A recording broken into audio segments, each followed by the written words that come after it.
Good afternoon. Benvenuto a tutti. Welcome all at this webinar from mass tourism to sustainable tourism, policy and practice in Italy and the Netherlands. It's a beautiful day, and I think the timing of this webinar is very timely, as we slowly but gradually seem to be coming out of the COVID crisis, hopefully for good. And hopefully this also means a gradual recovery of tourism, implying that we will also be able to travel soon again and visit each other's beautiful countries. My name is Martin Lammertink. I am political secretary and G20 coordinator at the Netherlands Embassy. And I'm happy to announce that today we managed to bring a highly qualified and gender balanced expert panel together. Let me give a special welcome to our panelists. First of all, Mrs. Maria Elena Rossi, who is Global Marketing and Promotion Director of the Governmental Italian Tourism Board, ENIT. Mr. Jos Vranken, Managing Director of the Netherlands Board of Tourism and Conventions. Mrs. Dolores Anselmi, Staff Member of the Alderwoman of Tourism and Culture in Naples. And last but not least, Mr. Wilbert, Managing Director of Rotterdam Partners. And of course, we are very eager to hear more of the experiences of the Eurovision Song Festival, which was held there recently. Well, thank you all for your virtual presence and participation today. After the official opening by our Chargé d'affaires, Désirée Bonis, the panelists will engage in a discussion on a couple of key questions, which I will announce later. And I would already like to thank all of you, or those of you who submitted some questions by email. We will try to discuss these in the Q&A following the panel discussion. I would also furthermore like to refer you to the Q&A chat box in case you have any spontaneous questions that might arise. And now I'm very happy to give the floor to our Chargé d'affaires, Désirée Bonis, for some official opening remarks. The floor is yours. Thank you, Martin. And also on my behalf, a welcome to all of you, our audience, but of course also our panelists, and a special word of welcome to two special guest that I would like to mention here, and that is Veronica Tasciotti, who is the Assessora for Sports and Tourism of the City of Rome, and Anna Maria Palmieri, Assessore for Culture and Tourism of the City of Naples. Thank you for joining us tonight. And my name is Désirée Bonis. I'm the interim ambassador, you could say, here of the Netherlands in Rome. And our embassy this year organizes a number of events, side events, around the topic of Italy's presidency of the G20. And today we're happy to host this webinar dedicated to a theme from mass tourism to sustainable tourism, policy and practice in Italy and the Netherlands. That's our theme for today. On May the 4th, the G20 Ministers for Tourism met to discuss the sustainable and resilient recovery of travel and tourism, as well as its contribution to the economy in terms of revenues and jobs.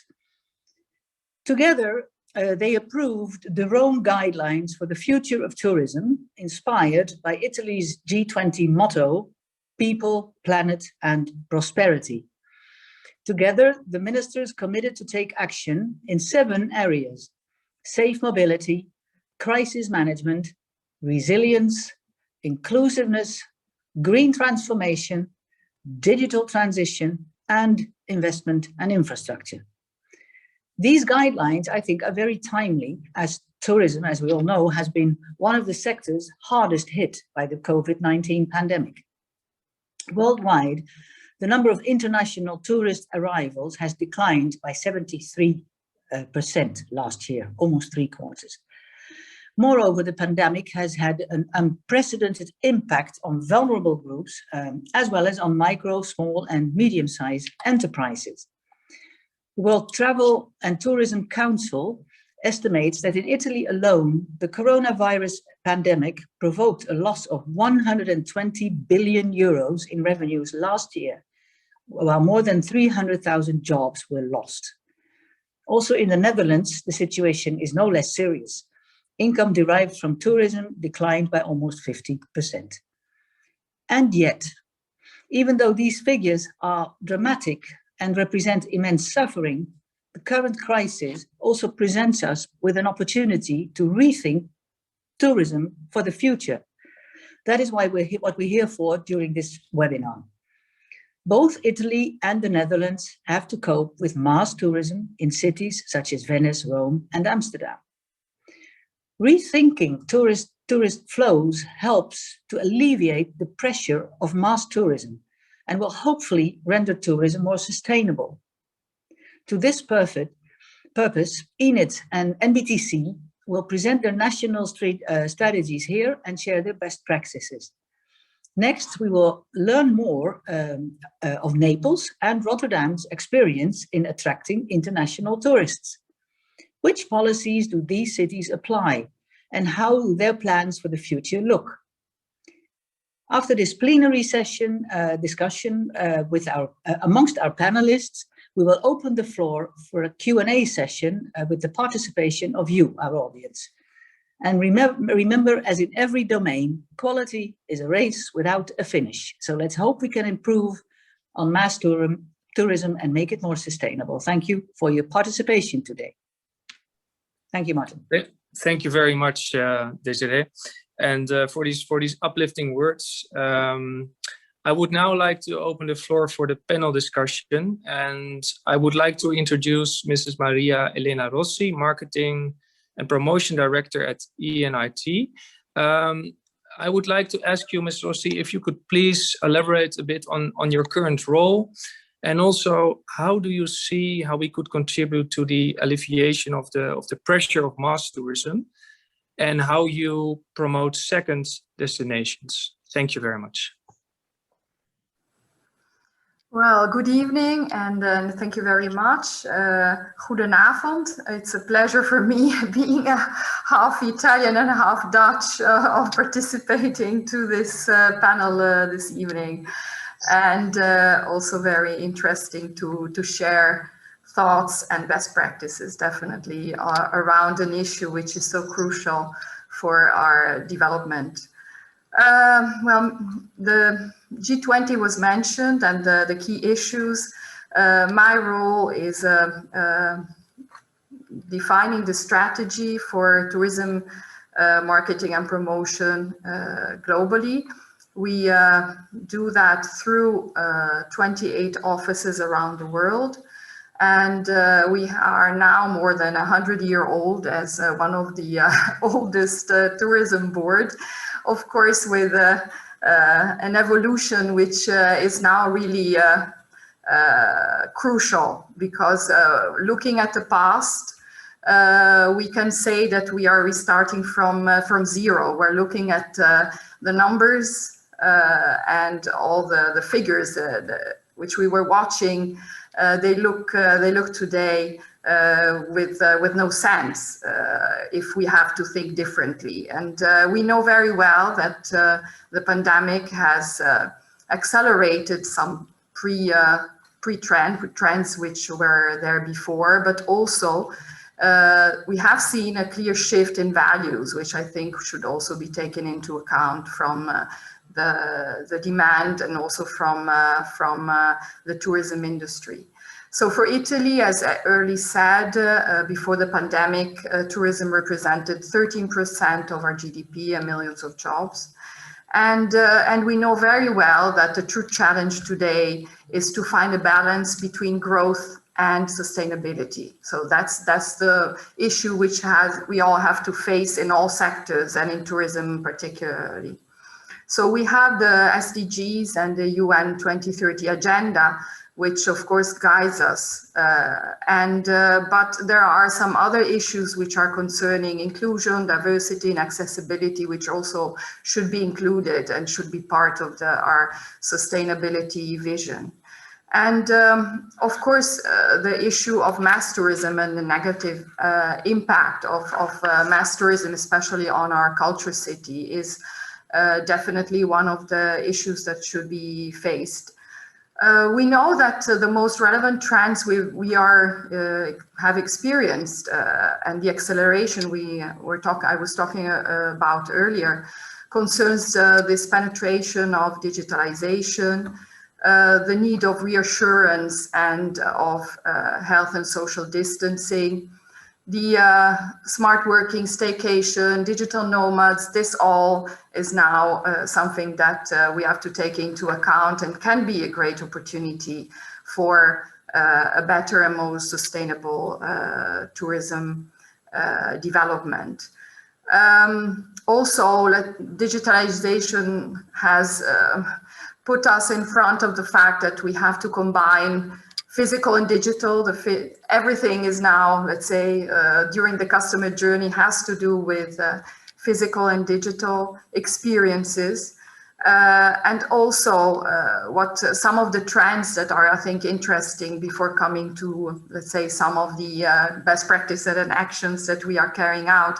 Some other interesting trends are concerning a more intimate and multi-generational travels, families and friends traveling together. We have rediscovered this feeling of the importance of spending time together. And also more, let's say, responsible travel behaviors are actually something that we see, and a new demand is emerging, which we were not seeing before, because when you grow 2 digits every year, you think that your model is working somehow. And so the idea is and the way we have been developing our marketing and promotion plan with a more long-term vision is to be able to build value growth, which means value growth both for the inhabitants and for the economy and for the local communities and for the tourists. So this again is an issue.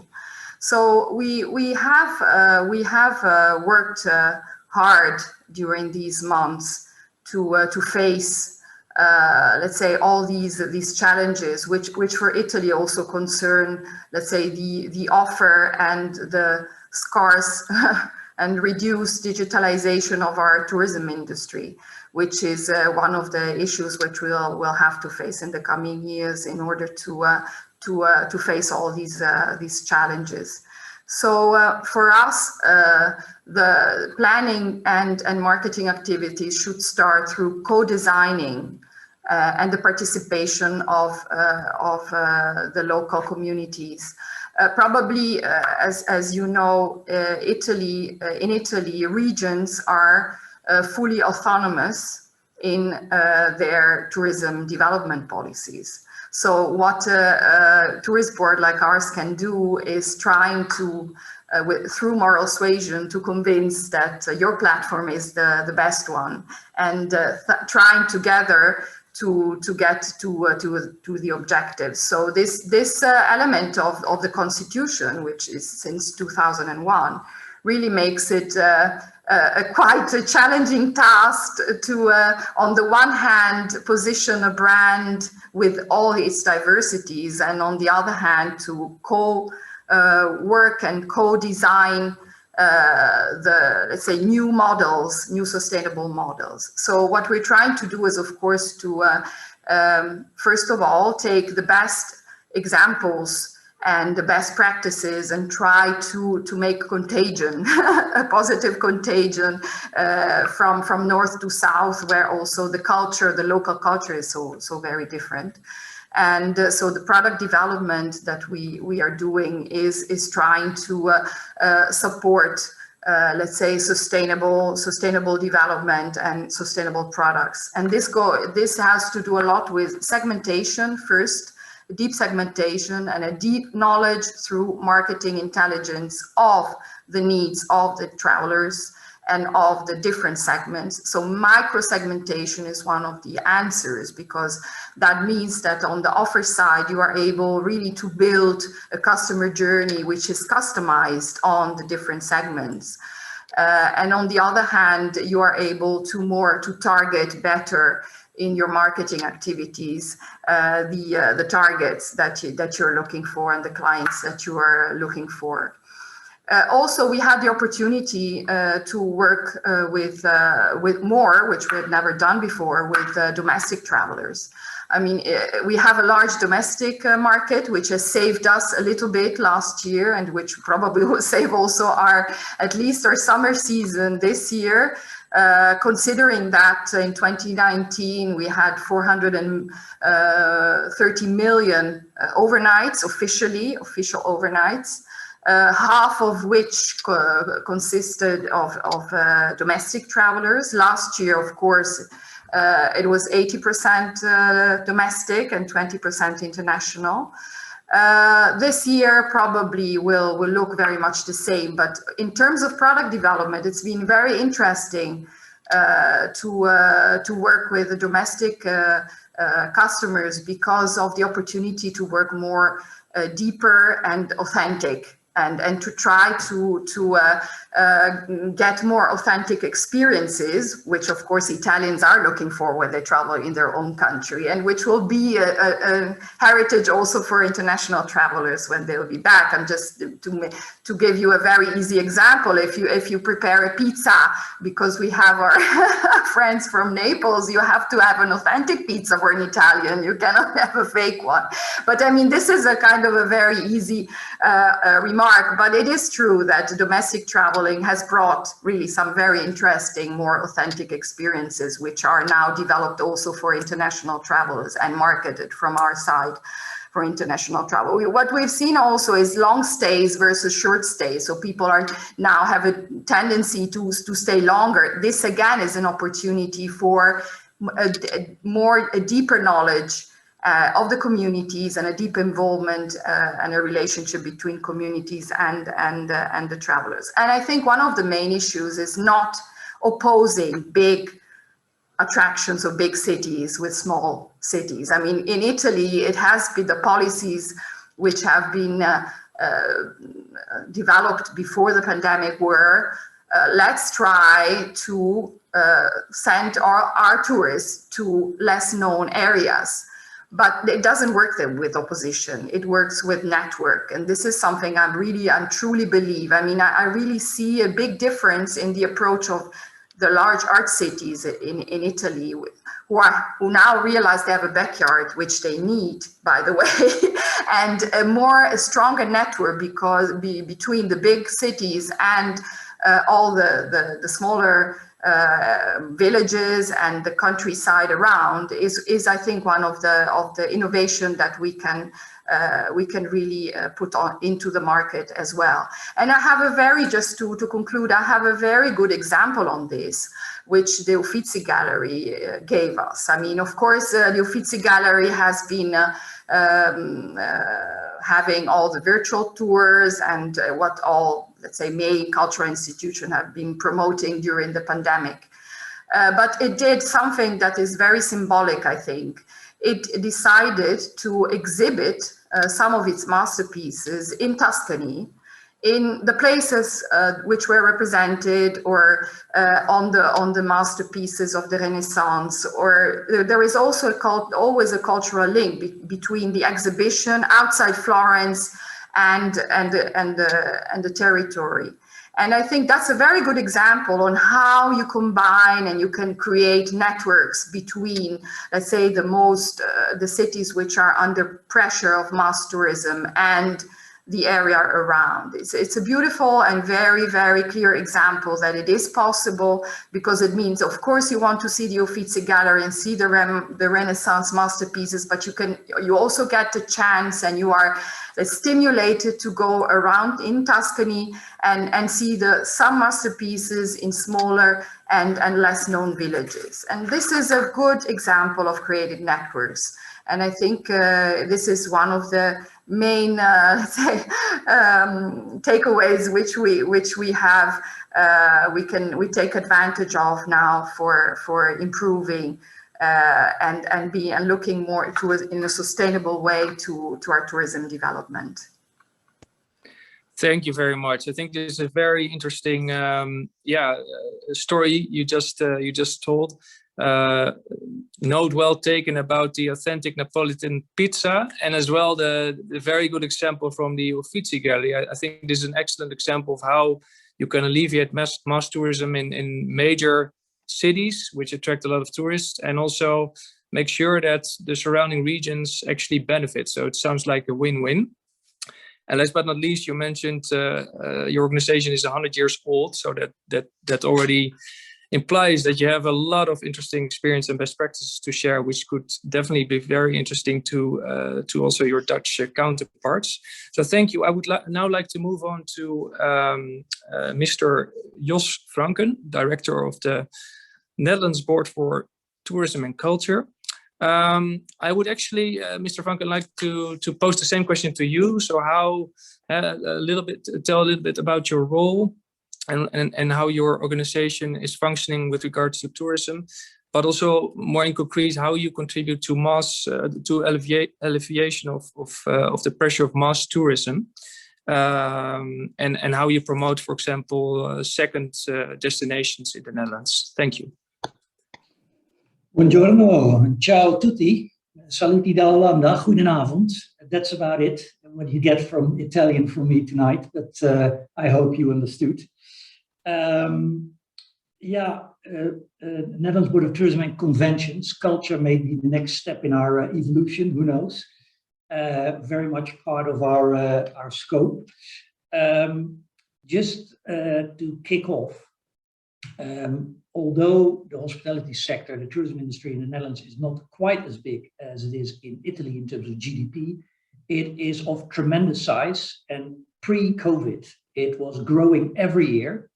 And our national statistics reported for the last 5 years that the share of the tourism industry in the Netherlands grew in terms of share of the Dutch economy. To give you an idea, it's about 4.5% of our GDP. It's twice the size in monetary value of agriculture, which is already a vast sector in the Netherlands, and it equals the construction industry.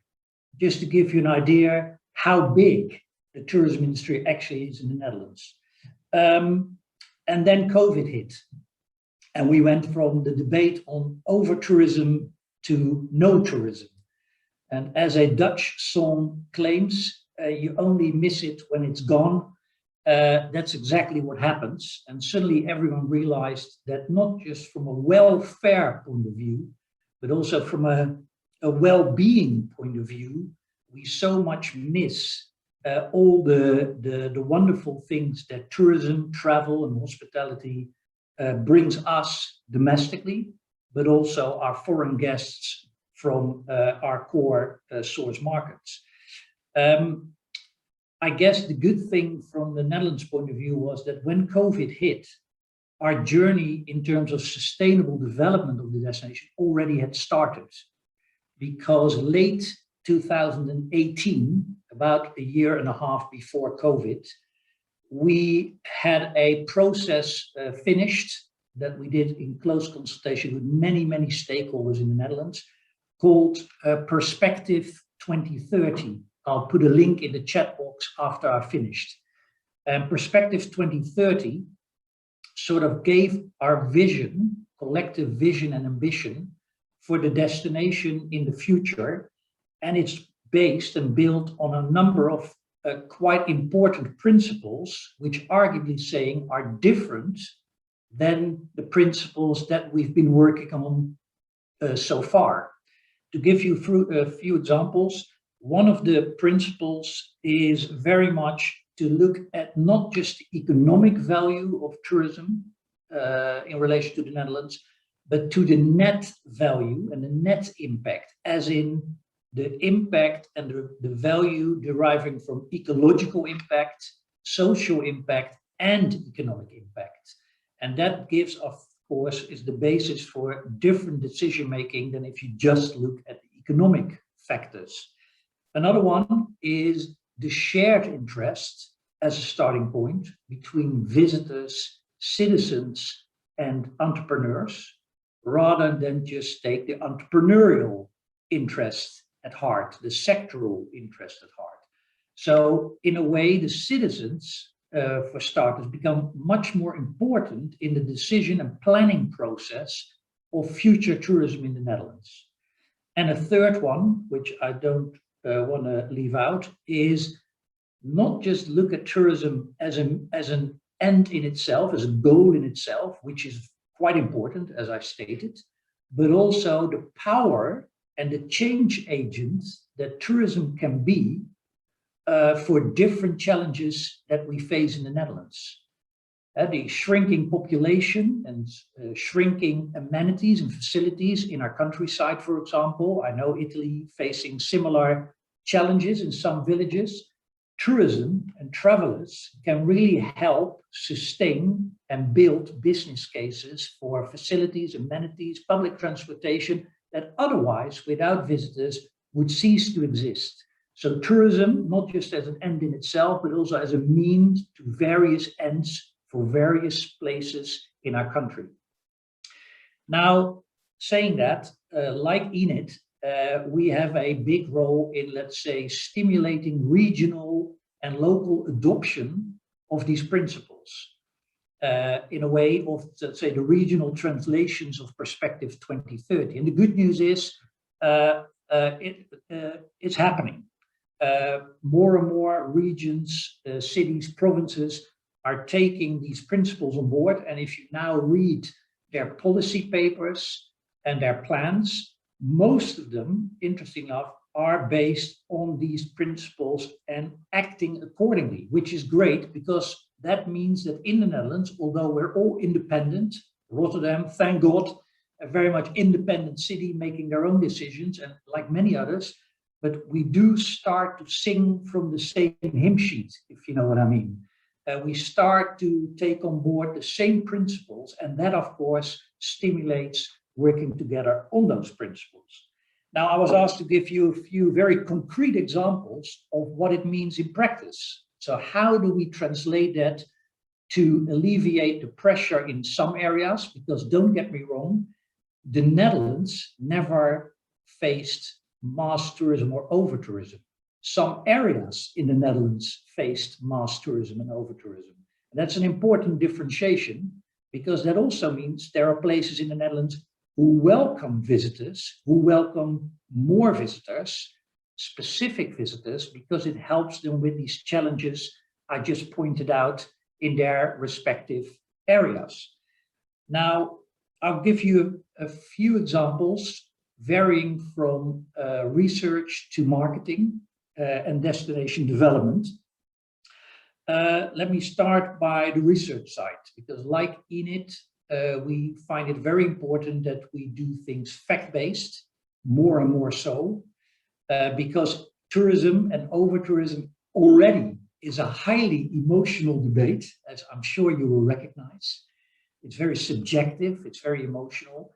So facts and figures are not the chicken with the golden egg, but they do help in giving direction to solutions and policies that can help to alleviate. So what we do, for example, with the knowledge institutes in the Netherlands and other stakeholders is behavioral research.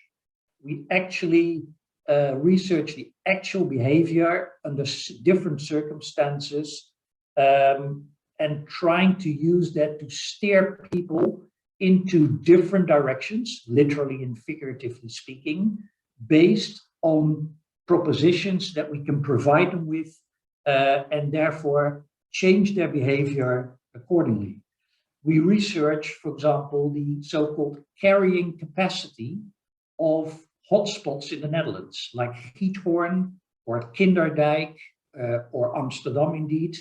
The carrying capacity in the sense that what can the physical and mental carrying capacity, because we see the physical carrying capacity of places, but there's also something like the mental carrying capacity, what can people mentally absorb, and translate that into a toolbox for municipalities, policymakers, they can use as sort of like a dashboard to dial the elements that can determine the carrying capacity.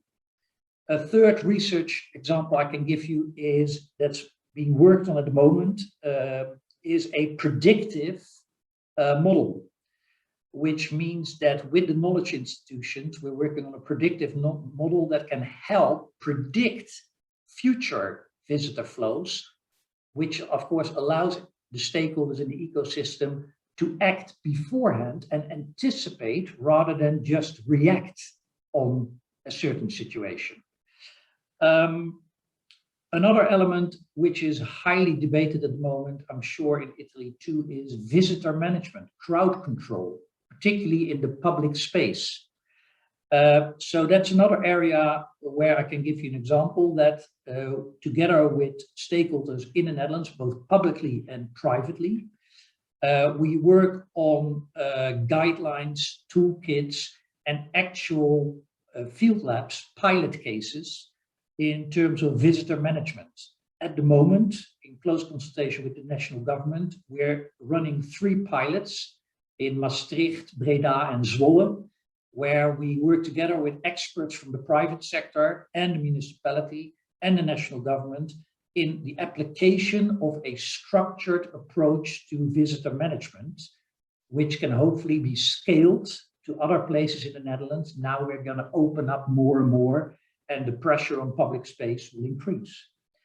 Another one is the tiny experiences, which resembles the Tuscany example, I guess, because we work together with the Hanseatic towns in the eastern part of the Netherlands, like Zwolle, and Zutphen, and Doesburg. And these cities share a story about the Hanseatic past. In one of these cities, one of the 9 that we work together with, is going to be if everything goes according to plan, a Hanseatic experience, which is not just a public attraction for visitors, but it can also be a learning environment for entrepreneurs and skills that are distinct, going into distinct, like roofing or woodwork or other skill sets that we highly need, but are on the brink of extinction. And this Hanseatic experience can also provide working spaces, learning spaces for young people to learn to apply these skills. And in the other 8 cities, tiny experiences are being developed closely related to this Hanseatic storyline, so that although one of the cities has a true Hanseatic experience, the other 8 cities will have tiny experiences feeding into the main experience and vice versa, which will stimulate people to travel around and get acquainted with the story as a whole, rather than just with the city which has the Hanseatic experience.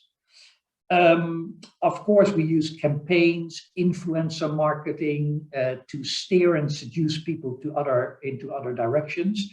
But a final example I would like to give you is the so-called storyline. Storyline is a themed partnership. The theme can vary from Van Gogh to the Golden Age, but the example I would like to give you is the storyline water. I'm sure you'll know why. It's a highly important theme for the Netherlands, water management. And the storyline is a themed partnership between 13 iconic places in the Netherlands, from the north to the south, that all have a story to tell when it comes to water, the life with water in the Netherlands. They all have a different story, but together they have a very appealing story to tell. And what we do with these storylines is, with the partners involved, we work on product development. In this particular instance, for example, we work on a digital experience that includes all 13. So instead of everyone inventing the wheel themselves, we try to work and create the power of the mass. So product development, together we run marketing campaigns, but we also work on the distribution internationally. So for example, in Spain, we convinced a huge but very conservative tour operator, Viajes al Corte Inglés, to start buying and programming this particular themed storyline. So that led to the publication and the programming of an 8-day car tour through the Netherlands, visiting these iconic water sites in the Netherlands, in stark contrast with their program so far, which was only Keukenhof and Amsterdam. So it's about product development, marketing communication, and programming and distribution. I'd like to conclude with the fact that I'm absolutely convinced, like yourselves, that this is the time to really give direction to a sustainable future. Also because we at NBTC don't believe that COVID will be a natural or organic reset, which is much debated, of course. But I think, although in attitude, we see distinct differences in how people look at travel or maybe at air travel, that the actual behavior we see from people is still very much pre-COVID. And on top of that, we all have now experienced empty streets, empty squares, empty fountains, empty parks. So our whole perception of the principle of what is regarded busy may have changed for the worse. In other words, what we didn't perceive to be busy before COVID, we may find very busy after COVID. So the debate on busyness, on over-tourism, we think will come back with a force. And that means that we really have to make work and action of these new principles, put them into practice, because if you want different visitors at different places at different times, we really need to give them reasons to do so. We need to seduce them, we need to steer them, because we may be disappointed to learn that COVID may not do that automatically. But I have great confidence that we will be able to do so. It's a complex matter. It needs stamina and endurance. But the first signs are very positive. And I think we're at the starting point of a new era when it comes to tourism in general, but certainly with respect to our wonderful country, the Netherlands. I would like to leave it at that for now, and I thank you for your attention. Grazie. Thank you very much. I'm happy that you finished on a rather positive note, and I think you made some very interesting notions regarding the predictive model, the carrying capacity, the example about the Hanseatic storyline, and also, in a way, storytelling. I just remembered actually that in Italy this year, it's 700 years celebration of Dante, which you also see in some musea here. So that would also be maybe something of interest to touch upon later. Thanks again. I would now, and maybe finally, what I found very interesting was how you mentioned that our concept of business will probably have changed, and how do we deal with this in a responsible and sustainable way. Thanks a lot. I would now like to give the floor to Mrs. Dolores Anselmi, the staff member of the Alderwoman of Tourism and Culture of the City of Naples. So we now move from the, say, umbrella organizations level to more to the city level. Mrs. Anselmi, could you please maybe touch a bit upon your role and the role of your organization, and of course the City of Naples when it comes to tourism? And also specifically which instruments you apply to attract tourists and to make sure sustainable tourism is achieved. Thank you. Thank you. And can you hear me? Yes. Can you hear me? Yes. Yes, yes, clearly. Thank you. So I am Dolores Anselmi, and I represent the Assessorato for Culture and Tourism of an administration that has been in charge in the last 10 years in Naples. So in these 10 years, many things are changed in Naples, and many things that have been done. I just will tell you something, a couple of specific strategies we put on among all our work here in Naples. So 10 years ago, we had no problem. Well, we didn't pass from the problem of mass tourism to find new solution against that, because 10 years ago, when we came, Naples was not a touristic destination at all. So there was a tourism of businessmen staying here 1, maximum 2 nights, or stay in transit.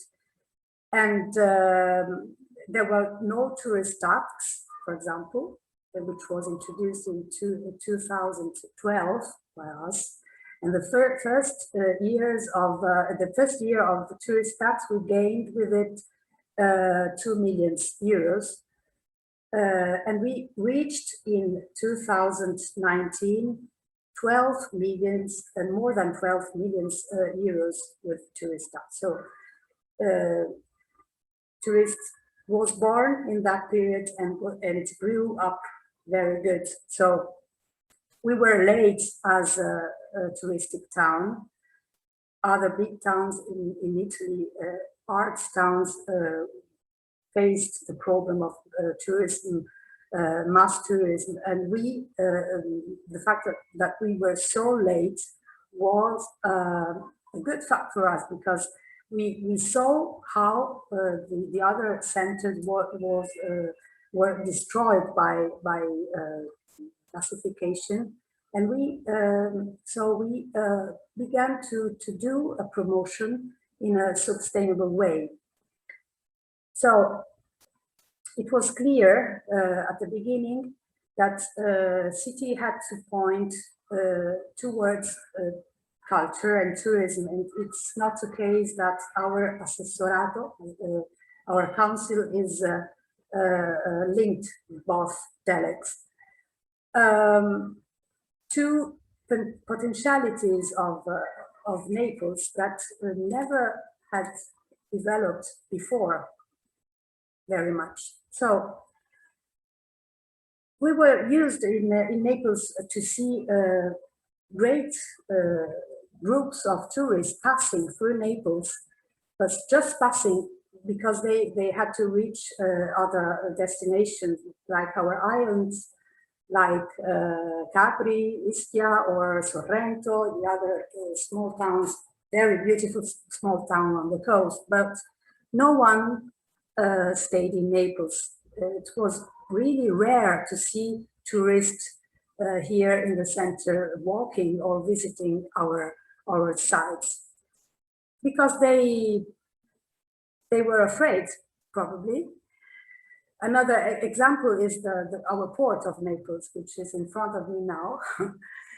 We have one of the few ports that is located just in the center of the town. So passengers can come here and see, by walking 2 steps, monuments like Maschiandroino or the Royal Palace or the Opera, San Carlo Theatre, but they didn't, because they were afraid, and they took a bus towards Pompeii or other destinations. So we had, in 2011, we had to convince tour operator that it was not so dangerous to be here.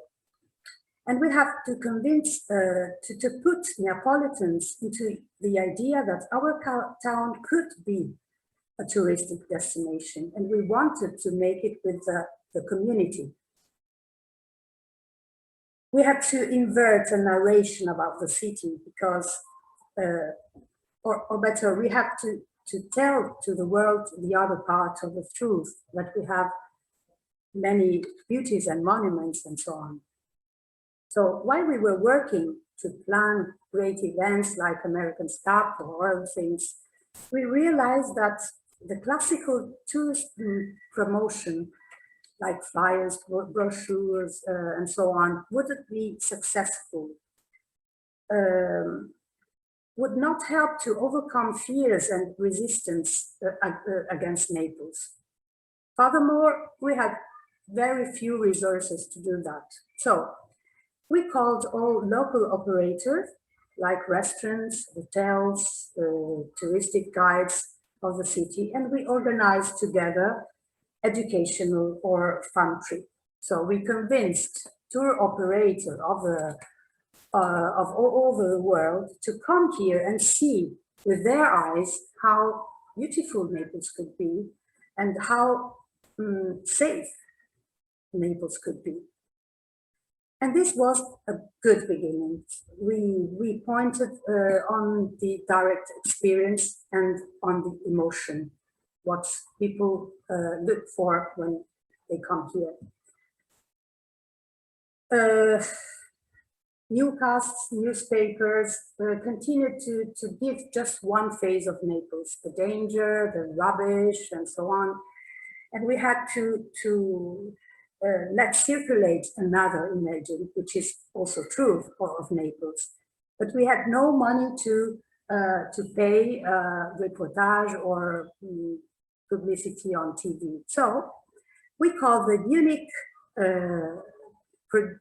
production in Naples of a fiction, which is Imposto al Sole, which is produced here, to whom we signed a protocol. It was really difficult for them to shoot in Naples and in public places or streets, because there was a great bureaucracy and it was really expensive. So we created a little office to facilitate these procedures. In exchange, we asked them to show monuments, churches, landscapes, streets, all the beauties of Naples. So this fact brought immediately a good result. And in a short time, we had very good signals, like people writing us to ask for information for the churches or the monuments they saw in the fiction. And this convinced us to develop more and more this activity.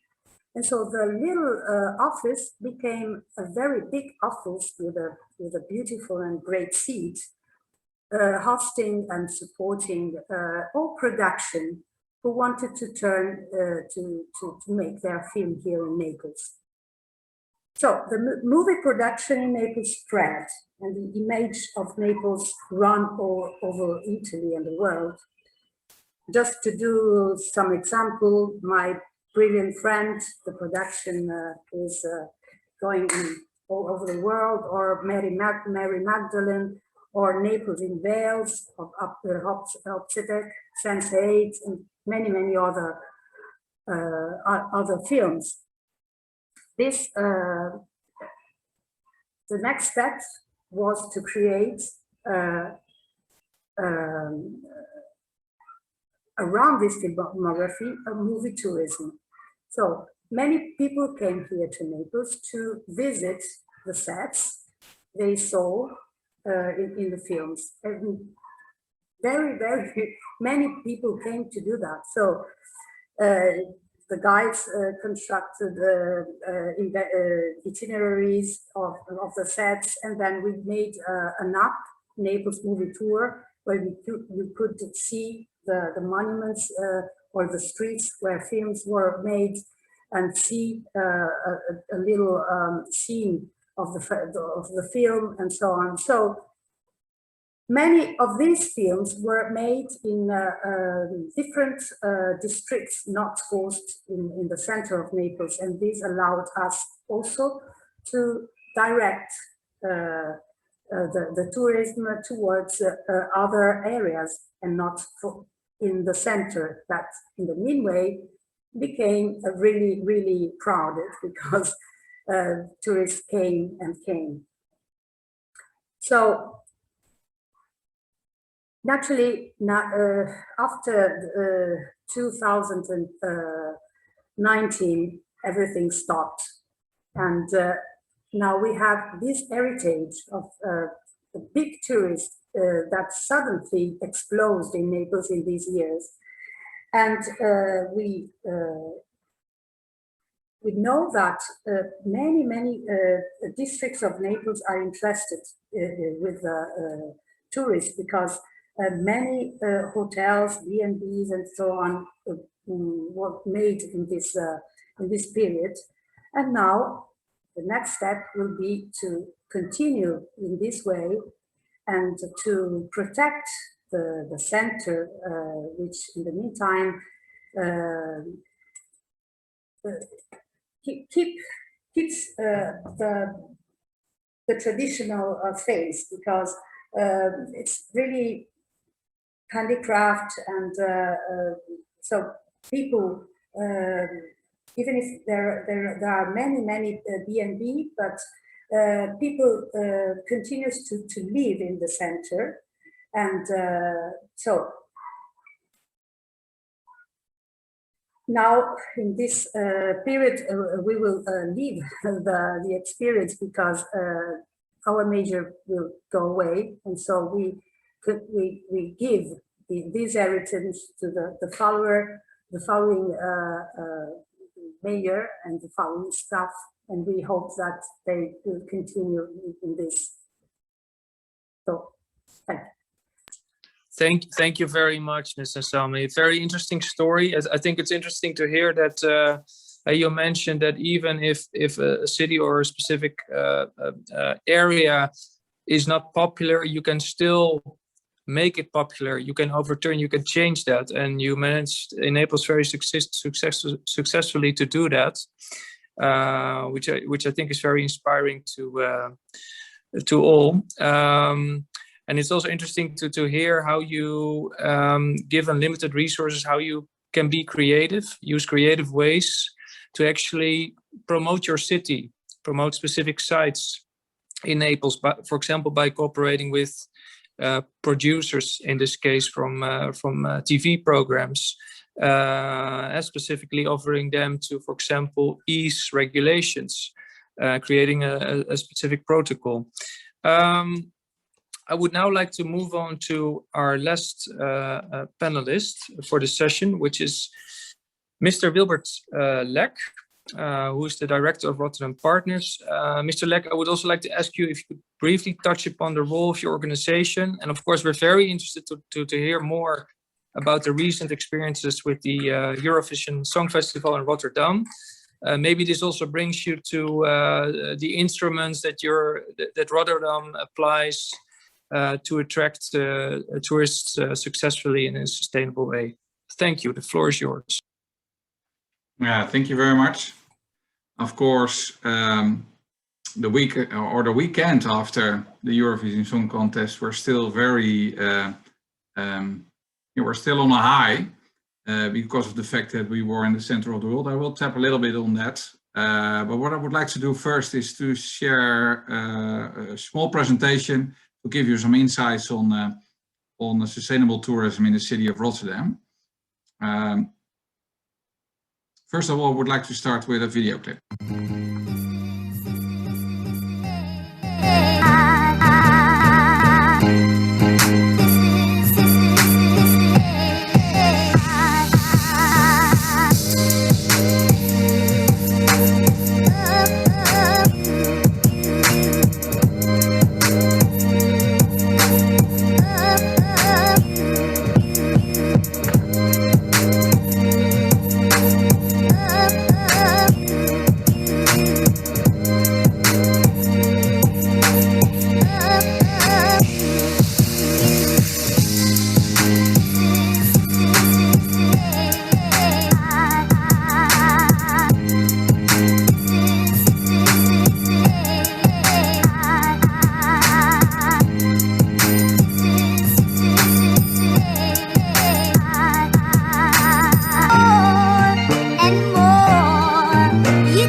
Rotterdam, and last week we had around 200 million people watching the city of Rotterdam being the center of the Eurovision Song Contest, but that was not always the case. I think during the last decade, Rotterdam grew from around 500,000 tourists in 2010 to approximately 2 million in the last couple of years.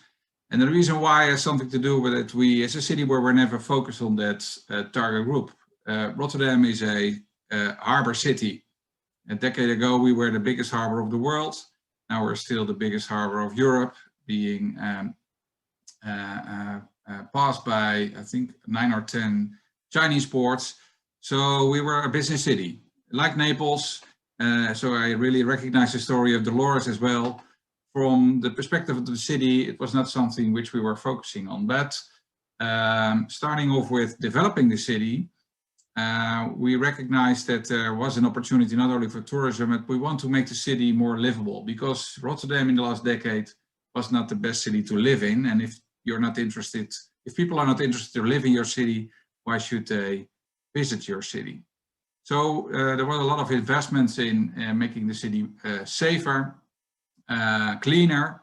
Infrastructure was being built, looking at the new central station, also looking at the whole the infrastructure of public transport. And having said that, we were really worked on the basics, making sure that we were a livable city and happy to visit. And then when the basics were there, we should have a narrative. And if you look at the quotes from The Lonely Planet and also from The Guardian, really the narrative is spot on. We are a city which is focusing on, we have Rotterdam as a slogan, make it happen. We're really focusing on being a city which is different. We're proud to be a second city. We're embracing the fact that we're different compared to other cities. We're a city of art, architecture, and we're really focusing on that. And that's also one of the things I want to, maybe one of the takeaways for other cities who are focusing on sustainable tourism, that you need to dare to be different. For us, sustainable tourism is therefore all about making clear choices. So first of all, embrace the fact that you're a second city, embrace the fact that you're different, dare to experiment, and really focus on the fact that there are plenty of opportunities not being a capital and not being a city of mass tourism. For us, as Jos mentioned, in 2018, it was Perspective 2030. From a national point of view, we made our own policy in 2020. And having a couple of experts in the city, they really recognized Rotterdam as a city of something different compared to all other cities, and asked if they really focused on, in their advice, and said to us, please make sure that you stick to your city DNA, be real, and all your marketing and promotion activities and also the product development should be based on that experience. So building a narrative, we were not building the same narrative as Amsterdam, we're not building the same narrative as The Hague. We really are focusing on the things which were important for Rotterdam. And our city DNA, as I said, is being a working class city, being a real city, focusing on all kinds of topics, and therefore also really focusing on staying connected with the local residents. If mass tourism learned us something, that is, if there's a gap between the perspective and also the expectation from your local residents and the people visiting the residents and vice versa, then you're in real trouble. So we're working on, we had a bottom-up approach, where we're starting off in all different kind of areas in the city, where we're focusing on product development and making sure that at the end of the day, tourism is not only being seen as an asset from City Hall, but also as an asset from the local residents. And the last is very important. We always want to promise what we say. Just looking at the customer journey and the customer experience, we're checking with with people visiting the Rotterdam area. Is this what you expected? And is the experience according to expectations? Of course, we want to exceed expectations, but if you want to be different, it's also good to check if these people have the same experience. And for us, being different, stick to our city DNA, and making sure that local residents are involved, or at least that local residents recognize the value of tourism, and also promise what we say. Those are key elements. Next to that, we formulated a couple of next to these core values, we formulated a core target group. We call them the front runner. We want to focus on a specific kind of tourism. I think Elena also talked about micro segmentation. So we micro segmented that target group. This is a group of customers or a group of tourists, which is really, we were talking on 3 areas. We call it bold forward culture. These are people who want to have an authentic approach, want to meet the raw part of the city, who are really focusing on something, not only getting something from the city, but also delivering something back. So it can be a sustainable approach, can be something on the way they travel. The forward part has something to do with the forward mentality and also looking at all kind of new elements in the city which people want to recognize. So not only looking at the historic part of the city, but really keen on contemporary art or also all kind of things on city development which are new. And the culture for us is important because we want to be an inclusive city. With more than 170 nationalities, we always want to give a tourist let's say an experience where they really feel the fact that they are not only in a local, that they are in a Dutch city, but they are in an international city and they really experience what Rotterdam is all about. One of the key examples, because I want to make it as practical as possible, is that last year during COVID, we came up with a marketing campaign where we want to attract people to the city. And what we did is we made a campaign where not the city center was the key element of the campaign, but not the historic parts of Rotterdam, although we don't have that many, because as you know, Rotterdam is being destroyed in 10 minutes during the World War. So we have an advantage because of the fact that we're now a more contemporary city, and we have a disadvantage because we don't have an historical center. So we're not focusing on the historical center, we're focusing on a couple of areas in the city, the northern part, which has something more on shopping and art, the western part on art and architecture, the middle, you see the Euromast together with a big park that has something to do with the greener area. On the right hand side, you see Aloha, that's a circular bar with a whole circular experience. And on the bottom, you see the SS Rotterdam. That's one of it's an old steamship, very historical. And there we had a family experience. And so what we try to do is to spread out the tourists around the city, making sure that they had an experience which was not only visiting the local hotspots, but also visiting the local people and the local residents, meeting the local residents. And after all, underneath all these, underneath this campaign, there's a very local experience where everybody could recognize what Rotterdam is all about. And so we have a couple of different themes. We have the local resident, it's the inclusivity. So you see that it's gender neutral, but also we have different nationalities in this campaign involved. So that we were able to show the tourists the city of Rotterdam through the eyes of the locals, which from our point of view is the key element. If locals are happy, if people really feel that they had the local experience, then we did a great marketing job. Now, of course, I want to congratulate you in Italy with winning the Eurovision Song Contest. We had a tremendous week. We had a tremendous 2 years. We were unlucky that in 2020 we were not able to organize. The picture to the left, we made it on Sunday, the day after the final. We opened up. Basically, the Eurovision Song Contest was a first small step in opening up the city of Rotterdam, opening up the Netherlands and opening up the world, hopefully to get more people to meet several cities, and not only Rotterdam, but meeting all kind of cities in the world. And to the right, of course, this is our city hall. And right after Italy won the Eurovision Song Contest, we made this picture, and we really want to congratulate you. We will definitely be in Italy next year because we want to share all our experiences and be there. And I think one of the big takeaways, and I also mentioned that earlier in my presentation, what we try to do with the Eurovision Song Contest is not to present us the way we think that the rest of the world wants to see us, but we really wanted to present the Netherlands and Rotterdam as we want to as we want to give them the experience which we feel that the Netherlands and Rotterdam is all about. So it was not only about tulips and cheese and windmills. It was about people, it was about real people, and it was about the really local experience. So happy to give this presentation, and but more than happy to be in Italy next year to share our experience together with you. So thank you very much.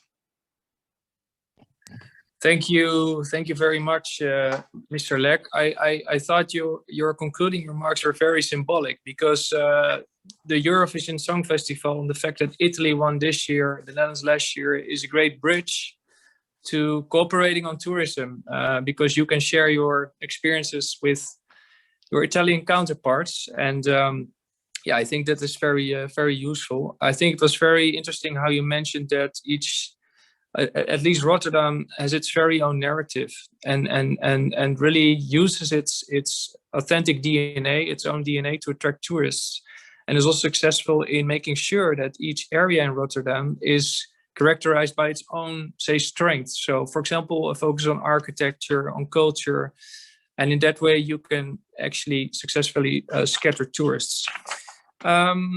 I would now like to move on to the panel discussion, which is an opportunity to have a Q&A with the panelists.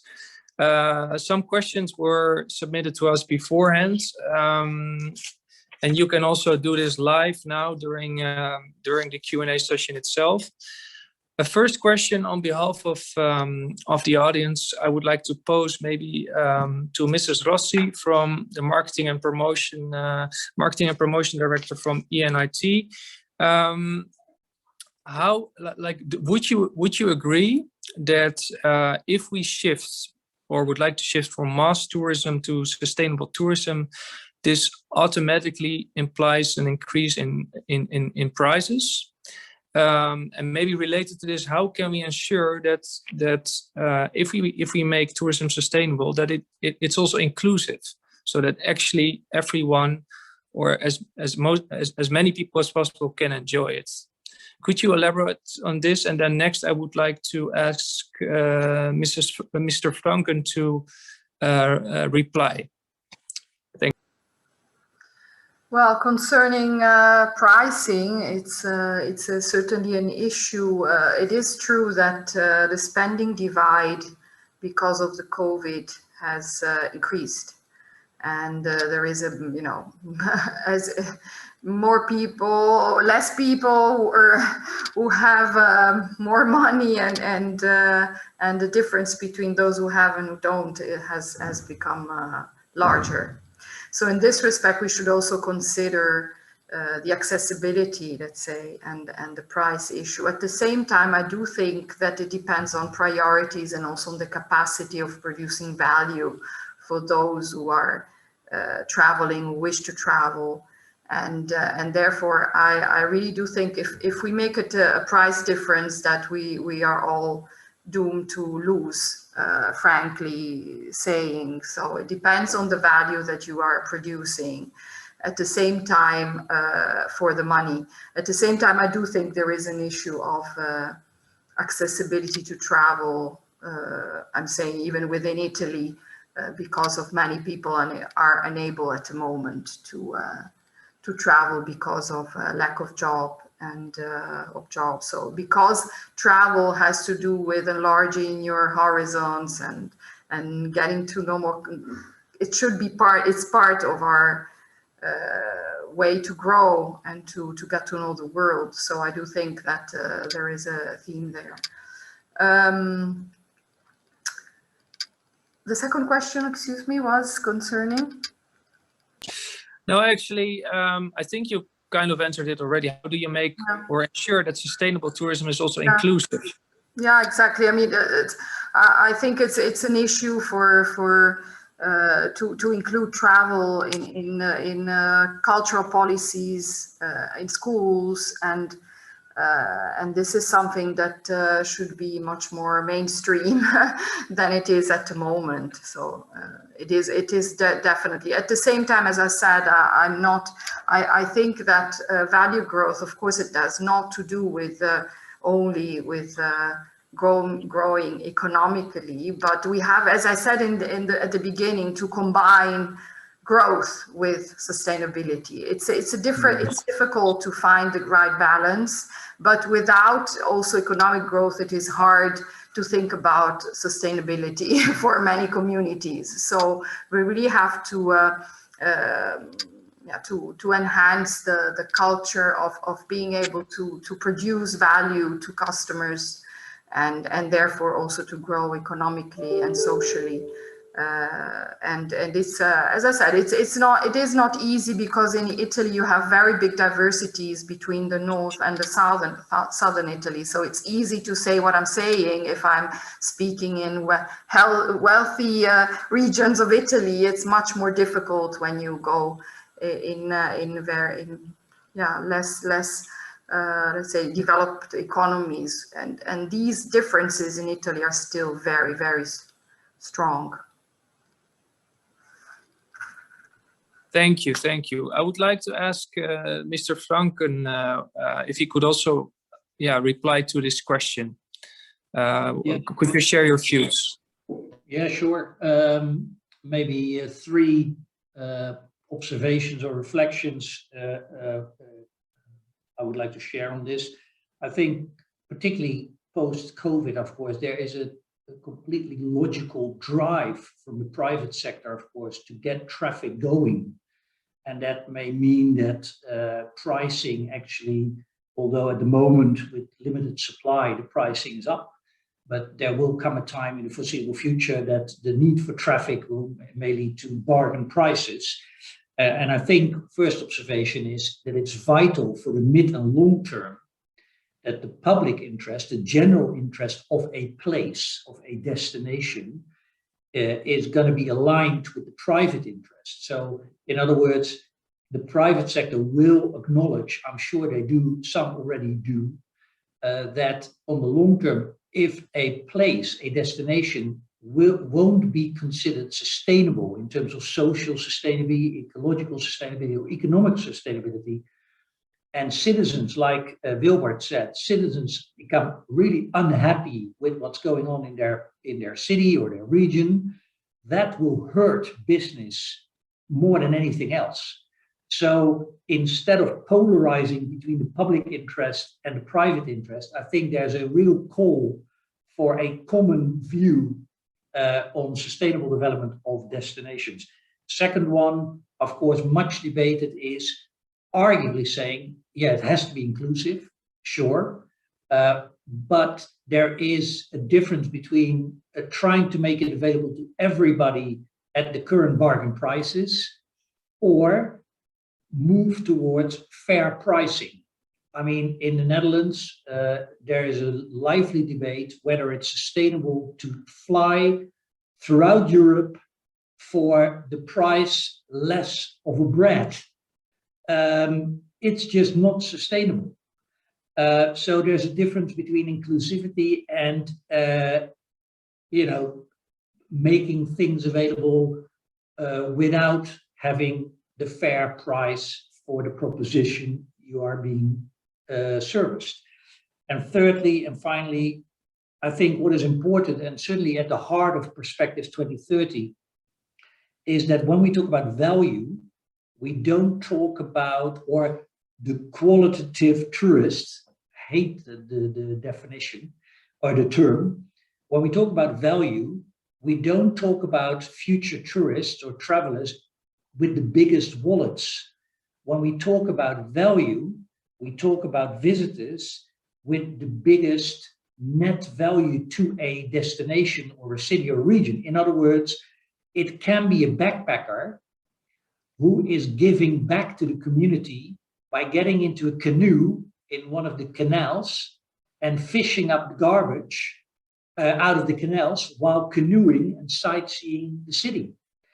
Arguably, they don't have the biggest wallets, but at that moment, in that place, they give back a lot to the local community. So in other words, value to us is economic value, ecological value, and social value by travelers to the places they visit. And I think that's a key driver for when we talk about price or value or inclusivity. Thank you. That's very, very clear. I would also like to ask Mrs. Anselmi from the Tourism and Culture Cabinet of Naples to react to the points that were made. And maybe we actually received an interesting question from one of from the audience. First of all, compliments to the city of Naples for the city, its entrepreneurs and the products and the beauties of Campania. So that's a very positive remark, I think. Then a side question to that is that the practice in some cities in Italy seems that the centers, the historic centers are well maintained and kept, but the outskirts are not. So why should we send people there? So Mrs. Anselmi, could you please also reply to that question? Thank you.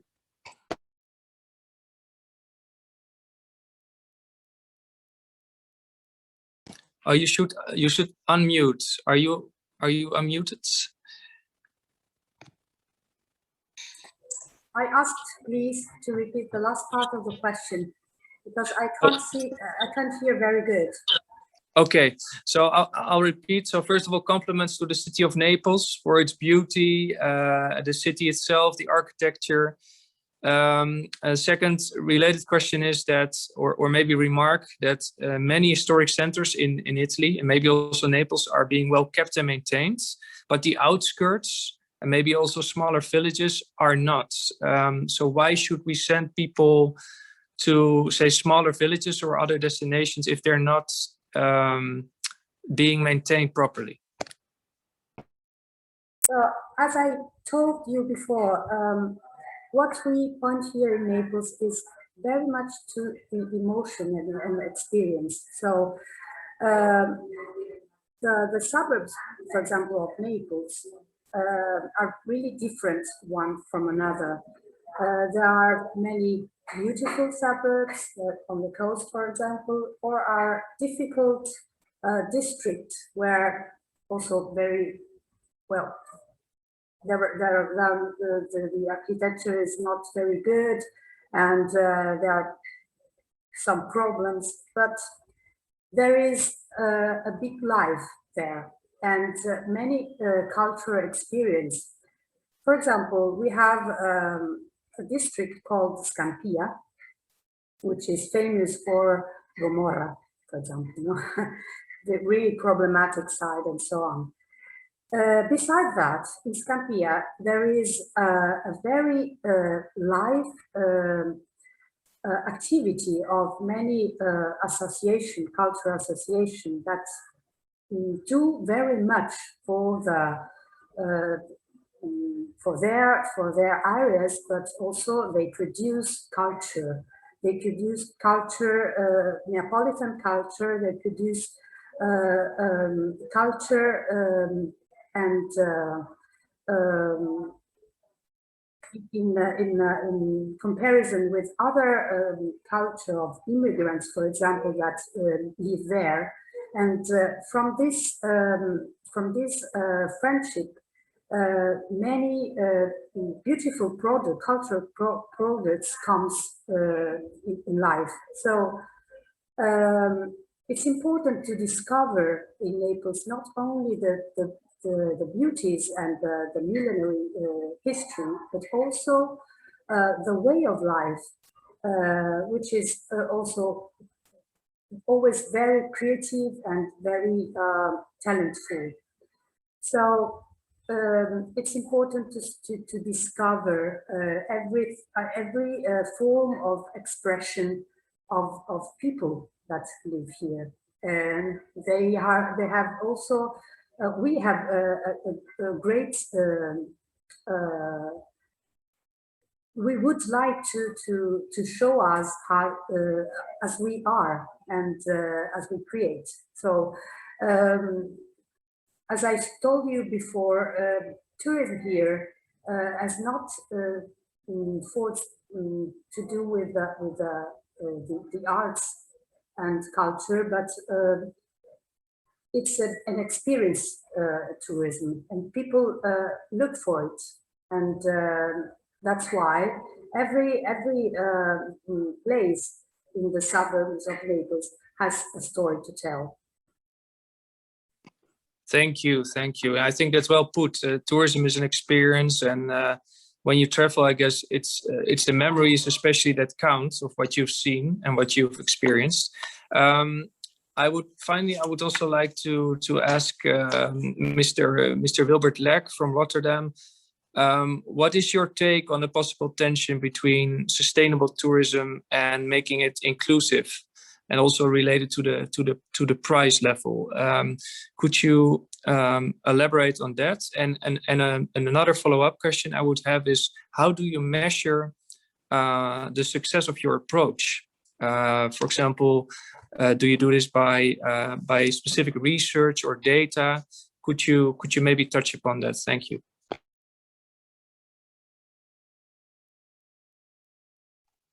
And maybe to start off with the last question, I think the whole data part, the business intelligence, is becoming more and more important. Not only to evaluate what you're doing, but also to assure that everything you're planning, that all the actions and activities you are implementing, that they are according to expectations. So if you're targeting on specific customer groups, you need to know what the customer needs are, what their behavior is, to assure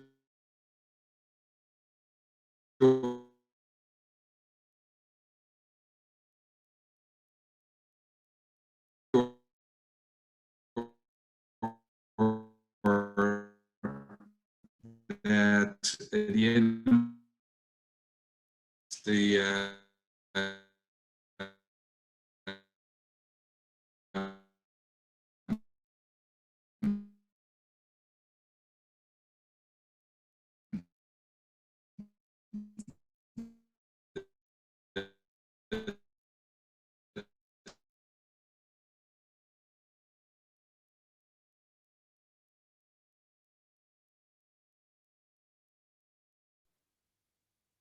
Am I still here? Or something with my connection? Yes, no, you're still here, but the connection was fading. Please Okay. Continue. Yeah. No, I was talking about the sustainability part, which I already touched upon it during the presentation. What we've learned from other cities who are dealing with mass tourism was that if there's a gap between what your local citizens see and what they experience from tourism and what the city is all about, then you're creating a social problem, which at the end of the day will make tourism not an asset but a liability.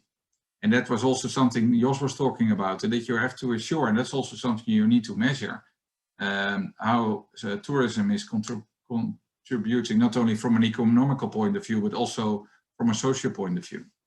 And so I really feel that that it's important, that it's necessary, and that with that every supply or every demand creates its own supply, and the other way around. As a city or as a region, making sure what you want to attract and making sure that you have your data in place, then you can create that sustainable experience without increasing the prices, because happy customers at the end of the day, they will return. They're making sure that they reduce acquisition costs because of the fact that they will support you as an ambassador. So I really feel that it's not necessary to increase prices. Maybe it will be the first, maybe it's the first reaction to do so, because everybody believes that that you get less tourism in your city.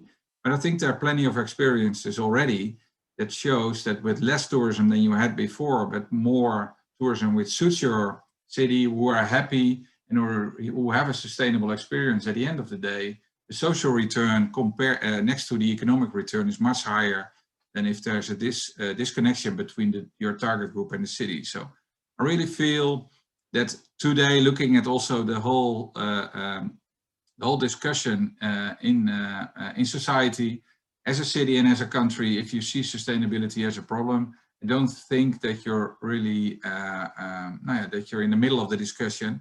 And if you're not in the middle of discussion, you're not able to manage it or to steer it. So it should be part of your discussion anytime, any place.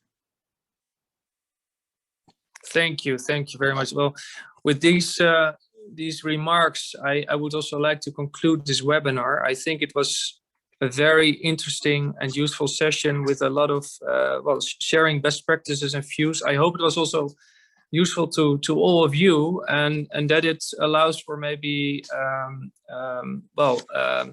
greater cooperation between Italy and the Netherlands when it concerns tourism. I think the Eurovision Song Festival is probably the most concrete example or bridge across water between Naples and maybe Naples and Rotterdam. There is. We don't know, of course, where the Eurovision Song Festival will take place yet in Italy, but who knows?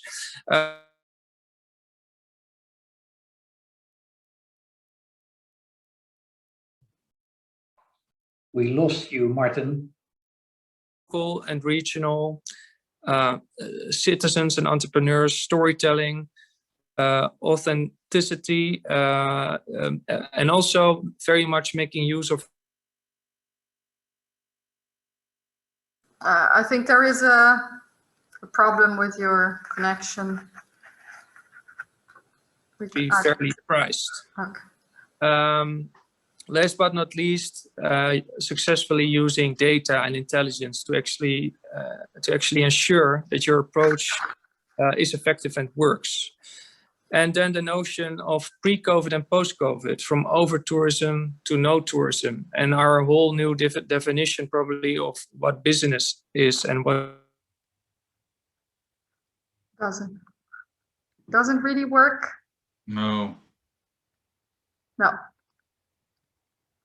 Again, thank you very much. We've lost you.